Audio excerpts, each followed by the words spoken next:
Bonne nouvelle pour les amateurs de rock. Plus de 10 ans après sa séparation, le groupe La Chicane reprend vie. Et oui, aujourd'hui, on en parle avec nul autre que Boom Desjardins.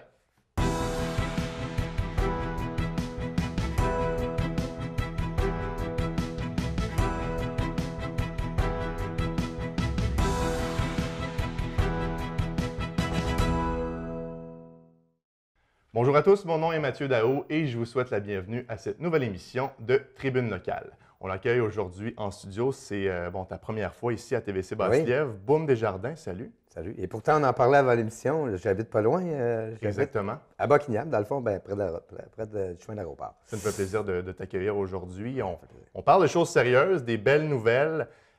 Depuis l'annonce du retour de la chicane, les entrevues à la télé, à la radio, au téléphone, ça n'arrête pas pour toi. Qu'est-ce que ça te fait de replonger dans le monde médiatique comme Bien, ça? on est surpris, là, on le dit.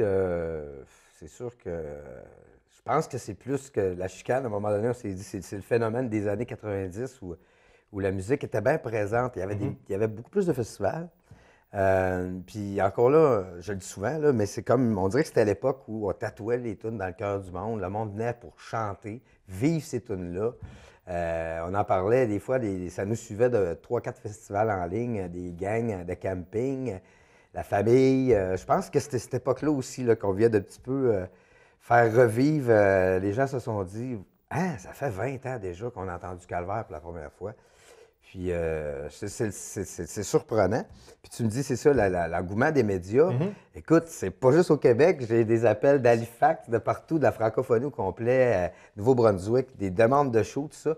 Alors, oui, tu sais, je pense que c'était une bonne idée.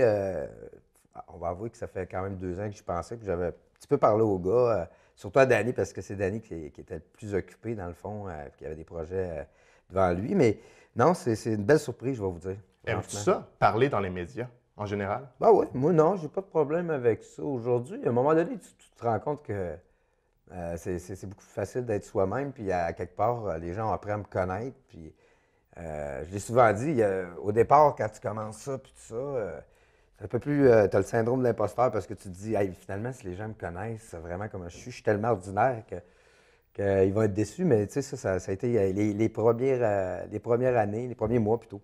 Non, à un moment donné, je pense que les gens me connaissent, puis j'ai juste à être moi-même, puis écoute, répondre à tes questions. Puis dans le fond, je pense qu'en général, j'aime le monde. Ça l'aide à faire ce métier-là. J'aime reconnaître du nouveau monde. C'est la première fois qu'on se rencontre. Fait que non, pour moi, c'est le fun. Ton agence d'artistes nous disait qu'il y a quelques jours, tu avais eu comme 35 entrevues au Ouais. téléphone. Est-ce que c'est pas fatigant, mais c'est drainant un peu de répéter le même message en une Ben, journée? c'est dangereux parce qu'à un moment donné, écoute, ça part aux 15 minutes. Je sais que c'est pas tous les artistes qui font ça, mais moi, j'aime mieux les avoir d'un coup une journée promo. Une fois, puis c'est fait Ouais, après. j'en ai une ou deux, là, mais ouais, exactement. Fait que, imaginez-vous, ça commence à 7h15, admettons. Fait que les radios t'appellent. Là, tu as 10-15 minutes pour faire ton entrevue, puis tu en as un autre à 15 minutes après. Alors, c'est non-stop comme ça, mais la seule affaire, j'aime ça au bout, c'est juste qu'à un moment donné, tu te demandes, je viens-tu de le dire? Tu sais, je parle de quelque chose, puis là, je viens-tu de le dire, ça? Ou alors c'était dans l'autre émission avant. Mais non, j'ai appris comme ça. Les premières fois quand la chicane s'est partie, l'ascension qu'il y a eu derrière ça, tout ça, j'en avais fait des journées de même.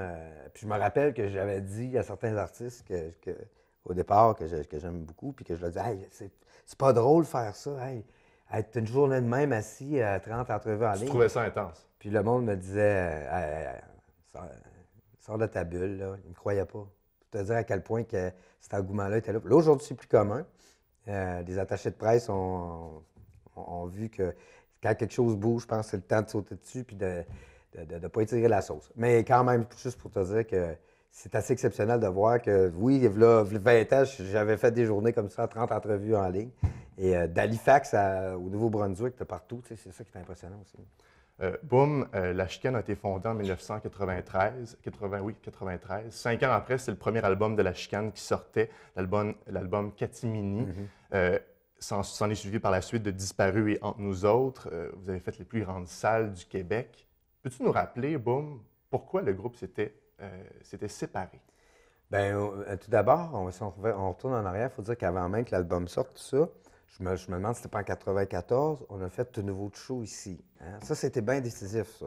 dans le choix de faire ce métier-là pour moi. J'étais un gars bien terre à terre. À l'époque, je travaillais pour la BAT. Je voyais mon avenir là-dedans. Puis j'étais représentant, j'aimais ça. Je sais pas, c'est vraiment là, je le dis souvent, la salle Odyssée, le tout nouveau show.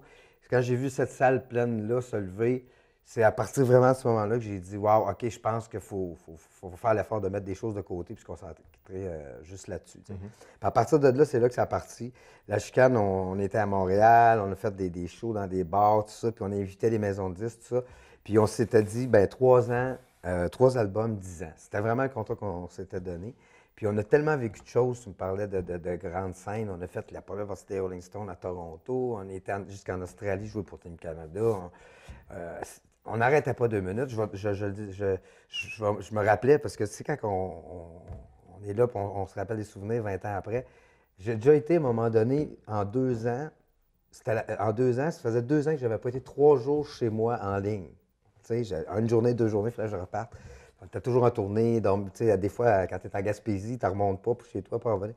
Tout ça pour dire que je pense que oui, ce travail-là qui a été fait, on allait dans les écoles primaires. Ces jeunes-là, aujourd'hui, ils disent « Hey, à la Chicane, ils retournent ensemble, ils ont des enfants, ils ont 26, 27 ans, puis ils disent « T'es venu me voir à l'école. » Fait que tu vois, autant que ce qu'on parlait de dire « Hey, faire 31 entrevues en ligne, tout ça », je pense qu'à quelque part, quand tu le fais avec cœur, puis tu travailles fort, bien, il y a des résultats. Puis même 20 ans après, on a des répercussions de ça parce que on dirait que le phénomène est reparti. C'est bizarre. Donc, dans le temps, spécial. C'était beaucoup de travail et vous aviez besoin de faire vos choses, chacun de votre Oui, de bien, votre c'est ça qui est côté. arrivé. Je disais 3 albums, 10 ans, c'est vraiment le contrat qu'on avait. Tout le monde avait envie de faire son album solo. Même que Danny est parti au 2e parce que c'était du gaspille, le talent qu'il avait. Puis, les gens sont peut-être au courant, j'étais un petit peu derrière ça. Je l'ai poussé. J'avais parti de ma maison de disques à l'époque Boombox pour le produire, tout ça. Puis, regardez aujourd'hui, lui aussi a marqué le Québec, Danny. C'est un gars de la Chicane qui a fait sa marque et qu'aujourd'hui il est sur scène. Puis aussi, il y a des gens qui sont capables de chanter avec lui 3-4 chansons d'un bout à l'autre. Fait que, on se rend compte aujourd'hui que ça a marqué. Ça a marqué. Donc, la Chicane reprend forme. Danny Bédard, on en parlait. Martin Bédard, Yannick Boivin du groupe Yellow Molo. Éric Maheu, du groupe K1 et toi-même, vous rejoignez ensemble pour refaire la Chicane. Il ne faut pas oublier que Christian Legault aussi, qui vend des chars maintenant, qui est représentant pour un concessionnaire en Abitibi, va quand même venir, parce que c'était ça le but, j'ai appelé un petit peu tout le monde. C'est sûr que c'est comme un team de hockey. Hein? Fait que, il y en a qui sont centres, il y en a qui sont... mais on a la chance d'avoir des musiciens assez exceptionnels. Entre autres, Danny jouait de la bass à l'époque. Mais c'est un super de bon guitariste, si c'est pas le meilleur guitariste qu'il y a eu dans la Chicane. Fait que, tu sais, à quelque part, là, ben, Danny va pogner la guitare. Yannick, qui était drummer pour la Chicane, il va faire de la guitare sèche, il va chanter, tout ça. Mais je tiens à voir les vieux aussi, tu sais. Fait que je pense à Christian qui me dit, je peux pas partir en tournée, oublie ça, là, ça marche pas. Mais il va venir, il va avoir quand même des moments où il a envie de revivre. Puis cet été, je pense qu'il fait quand même 9 shows qu'il me dit cet été avec nous autres. Fait qu'on va vivre le moment aussi avec le son de la guitare de Christian, puis le public qui veulent revivre ça, ces versions-là. Tu sais, j'ai toujours fait les tunes de la Chicane, le public a continué à me suivre, puis j'ai pas eu l'impression qu'il y a eu vraiment une brisure, sauf que les versions étaient beaucoup modifiées parce que je voulais pas nécessairement que ça sonne comme la Chicane, puis j'adaptais un petit peu à mon style, mes albums que je sortais. Mais là, c'est ça que j'ai envie de revivre, puis le public aussi, c'est comme tu payes supplé, la tune part, tu sais, puis ça soit pareil, les mêmes vitesses. Je viens de me voir, là, mais il y en a plusieurs comme ça que je pense que les gens ont le goût de réentendre avec la version originale. Elle vient d'où l'initiative, Boom? C'est qui a dit, OK, on veut reprendre la Chicane? Il faut dire que moi, c'est 20 ans. Pour moi, c'est mes 20 ans de carrière. Calvaire, je l'ai composé, j'avais 19 ans. Là. Ça fait plus longtemps que ça qu'elle existe pour moi. Mais vous l'avez découvert en 97. Elle est sortie dans les radios le fin 97. Puis en 98, je vous dirais peut-être 3-4 mois après la sortie de la chanson, c'était dans les top radio. 3-4 mois après ça, on était dans des grandes salles. 3-4 mois après ça, on était sur les plaines d'Abraham. Fait que peut-être que c'était plus facile de faire sa place aussi parce que il y a quelqu'un qui m'a calculé ça vite fait, là, puis approximativement, on serait 500 % plus d'artistes qu'à mon époque. Fait que c'est sûr que c'était peut-être plus facile de faire sa marque à ce moment-là. Mais tellement de belles choses qu'on a vécues, on a envie de revivre ça, dans le fond. C'est ce qui arrive. Alors, pour te répondre à la question, c'est moi qui ai appelé les gars pour pour souligner ces 20 ans-là, un spectacle qui est 20 ans de carrière. Puis je voulais avoir les membres originaux sur scène avec moi. Puis est-ce que la réponse de tous tes chums a été positive? Est-ce que tout le monde a dit oui tout de suite? Non, il y en a qui, carrément, qui sont comme peut-être, ils étaient super étonnés que je les appelle. Puis pour eux autres, ils sont vraiment passés à autre chose. Ils font plus nécessairement ça dans la vie. Ils veulent pas cette pression-là. Il y en a qui trouvaient ça plus difficile à l'époque que d'autres, faire ce métier-là. Je pense que, comme je dis souvent, la chose qui est primordiale, c'est d'aimer le monde. C'est beaucoup plus facile. Je ne veux pas dire qu'ils n'aiment pas le monde, ceux qui n'ont pas accepté, mais je veux dire, le public, retourner un petit peu, et avoir cette pression-là, je pense que c'était pas pour tout le monde. Puis, je respecte ça, mais encore, j'ai dit, ça ne veut pas dire que je n'irai pas les achaler, qu'il n'y aura pas un petit spécial télé, quelque chose qui pourrait faire que j'aimerais ça me rasseoir avec eux autres quand même, peut-être gratter la guitare un petit peu, puis jaser. Il y a bien des choses de dernières semaines qui sont en train de se placer. De se placer, puis je pense que ça va être le fun c'est le public qui nous dit que ça vaut la peine de souligner ça, la chicane, puis cette époque-là, au départ, on n'avait pas plus d'ambition que d'aller se retrouver sur scène ensemble, puis là, on voit l'engouement, fait que ça nous ouvre bien des idées qui se développent dernièrement, là, puis qu'il y a des approches qu'on a des gens. Il y a une tournée estivale qui va s'en suivre prochainement.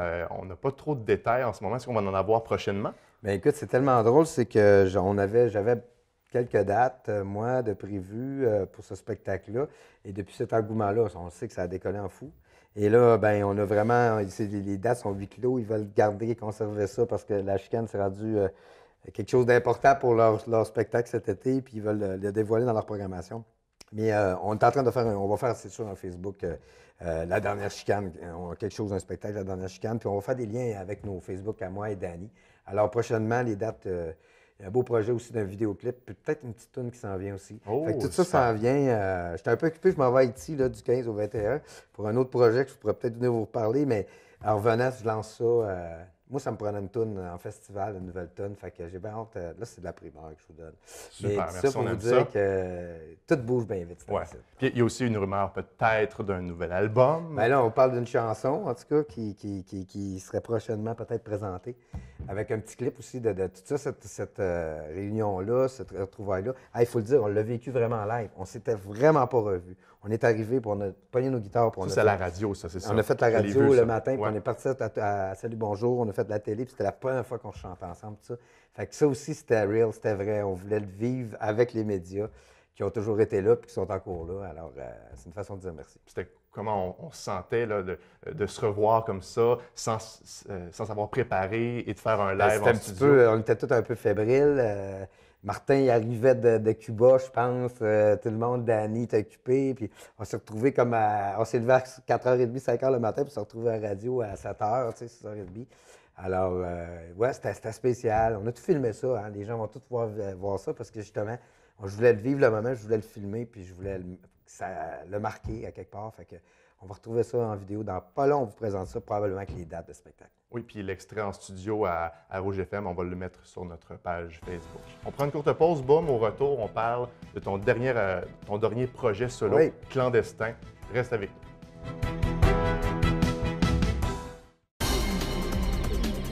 Infomag, c'est un survol de votre actualité locale. Politique, culturelle, faits divers et sport. Mon nom est Mathieu Daou, je vous donne rendez-vous tous les mercredis dès 19h sur TVC Basket.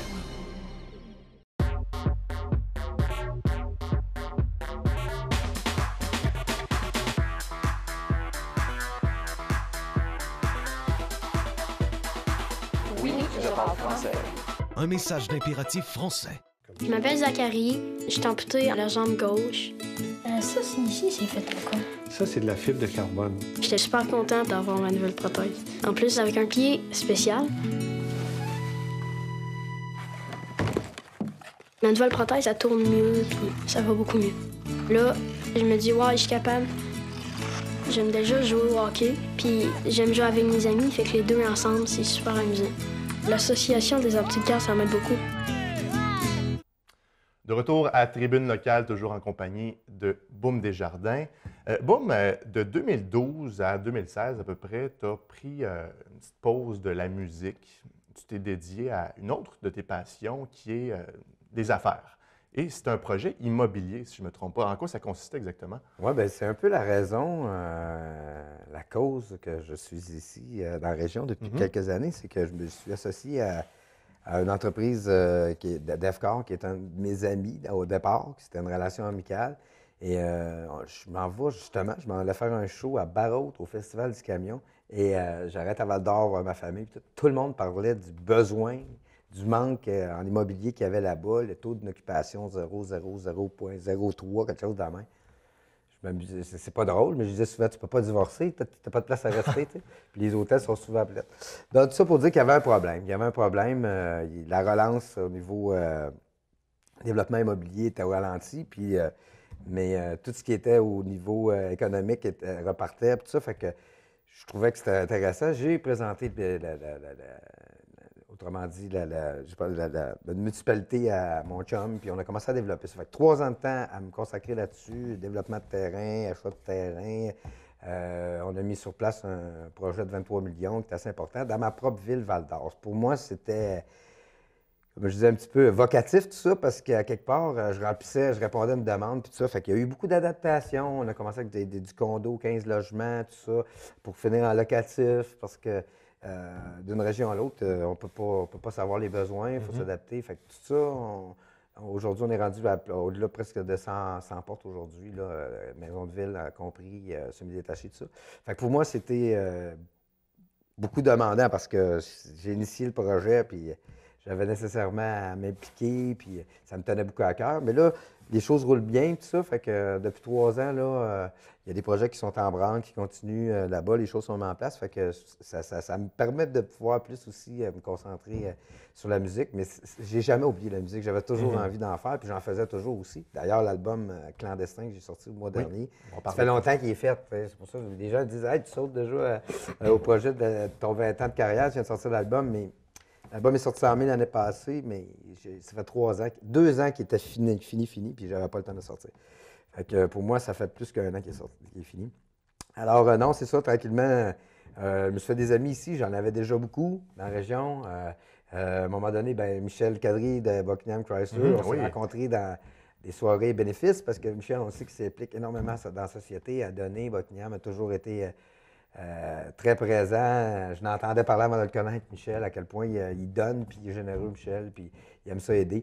Fait qu'à partir de là, on avait de quoi en commun. Il m'a dit, j'aimerais ça qu'on regarde, faire quelque chose en commun. Puis on a beaucoup aidé la Société du cancer, l'hôtellerie, je crois, ici. L'école hôtelière, oui, de l'Outaouais. Non, pas l'hôtellerie, ça s'appelle l'hôtellerie, je pense. C'est un service qu'il offre aux gens ici à côté de l'hôpital de Gatineau qui sont en traitement, tout ça. Je l'ai connu à l'entremise de ces gens-là. Puis à partir de là, il me dit, veux-tu être porte-parole de Buckingham Chrysler? Hey, ça va faire 5 ans. Ouais. Puis c'est le fun parce qu'il y a beaucoup de musique à travers ça. Puis je suis amène ta guitare, tes chums. On fait des parties de famille à chaque année dans le cours. Au mois de juin, on donne des hot dogs, des hamburgers. Fait que, en plus de travailler sur une nouvelle fondation, c'est un peu ça qu'on avait le goût de faire, moi et Michel, ensemble. Trouver une cause, qu'on se dise, wow, OK, c'est pas qu'on ne s'implique pas dans les autres causes, mais ce cause-là ne tient pas encore, c'est le ranch Red Robin, qui est inspiré malheureusement d'une tragédie d'un petit bonhomme Robin, qui était très, très connu de la région, un petit gars bien populaire, très actif. On n'aurait jamais pu penser qu'il poserait un geste de même, mais il s'est enlevé la vie après une épreuve, puis on s'est rendu compte que, ouf, à quelque part, on les écoute peut-être pas assez, nos jeunes, puis un petit gars comme ça qui semblait vraiment pas avoir de problème, tout ça, qui avait tout pour lui, devant lui, pose un geste de même, on s'est dit, ça peut arriver à n'importe qui. C'est pas juste les gens en difficulté, les familles dans le besoin, tout ça. Alors, à partir de là, tranquillement, il s'est développé une relation avec le Ranch Robin, le Ranch Robin, c'est le même qu'on l'appelle, qui est devenu une fondation. Puis aujourd'hui, on fait un spectacle, Les Étoiles de l'Outaouais, pour ramasser des fonds pour offrir des services. Ces services-là, dans le fond, on aimerait que dans la région, on puisse offrir des thérapies avec les chevaux. Et ces jeunes-là qui ont de la misère à s'intégrer socialement, qui ont des tendances suicidaires, des pensées suicidaires, en collaboration avec certains organismes, on irait chercher ces jeunes-là. Parce que moi, je l'ai fait, je suis allé dans le ranch, dans le tour avec les chevaux, qui ne sont pas attachés, rien de ça. Puis c'est vraiment le cheval qui va venir te choisir, tu sais. Puis toi, tu vas toujours être attiré par un cheval plus que l'autre. Pourquoi? Fait que c'est toutes des questions de même, finalement, qui sont très, très naturelles. Puis une relation que tu établis avec les chevaux que tu peux carrément comparer à ce que tu peux vivre dans la vie. Bien intéressant, je trouve ça le fun au bout. Puis, ce contact-là. Alors, on fait le spectacle, là, je ne sais pas quand tu diffuses, mais je pense que ça va être trop tard, mais c'est le... C'est au courant de la prochaine semaine. Ben donc, oui, ben c'est demain, dans le fond. OK. Mais vous autres, vous diffusez peut-être un petit peu plus tard, mais avec Nanette Workman, Stéphanie Saint-Jean, Les Étoiles d'Outaouais.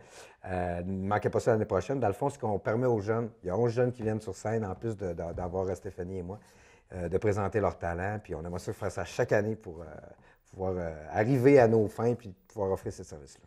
On va parler un peu de ton dernier projet solo, Clandestin. Tu dis que cet album-là se démarque de tous ceux que tu as pu présenter dans ta carrière. En quoi il se démarque, Boom? En sonorité un petit peu country, Exactement. beaucoup bluegrass, folk bluegrass, beaucoup de banjo. On est moins habitué de t'entendre dans Oui, le country. ouais, puis je veux dire, il l'a toujours eu, par exemple. Je pense que chaque album, tu as une ou deux chansons qui Une sonorité country. ouais. Je pense même à Chicane la Taverne, qui était bien country aussi. Bon, ben tout ça fait partie de mon univers. Je viens d'Abitibi. Je l'ai dit souvent, il y a toujours un bloc country dans mon show. J'ai rien inventé. C'est pas parce que le country venait à la mode que j'ai fait cet album-là. J'ai voulu me faire plaisir. Puis le fait de travailler avec certaines personnes comme Étienne Joly qui est arrivé avec son banjo, je disais, amène un banjo, pedal steel, tout ça. Ça nous a amené là. Mais c'était un beau trip qu'on a vécu. Pas de pression. Je l'appelais ça clandestin parce qu'on l'a fait sans le dire à personne. Puis je suis arrivé avec le produit fini. Puis au départ, j'étais encore avec ma maison de disques, Entourage, qui sont mes amis. Je leur ai dit, regarde, je l'ai fait cet album-là d'un bout à l'autre. Il était finalisé. J'étais allé à Vancouver le mixer avec John Webster. Puis tout, j'ai dit, j'aimerais mieux. Tu sais, je fais de la musique aujourd'hui quand je veux, quand ça me tente pour les bonnes raisons. Je pourrais-tu partir de mes propres ailes? Puis je pense que c'est ça, ce côté-là où je me sentais libre de ne pas avoir de pression d'album à faire parce que j'avais pas d'album à faire. Même si j'avais des contrats, c'était plus du serrage de main avec mes chums. Fait que ça, de ne pas avoir eu de timeline, là, puis de le faire sans avoir de pression, puis de me faire dire, ouais, ça c'est trop country, ça. C'est pour ça que je l'ai appelé, puis je pense que ça va être un album qui va être différent, mais qui me représente bien, bien gros, pour vrai, dans le fond, à travers tous les albums que j'ai pu offrir.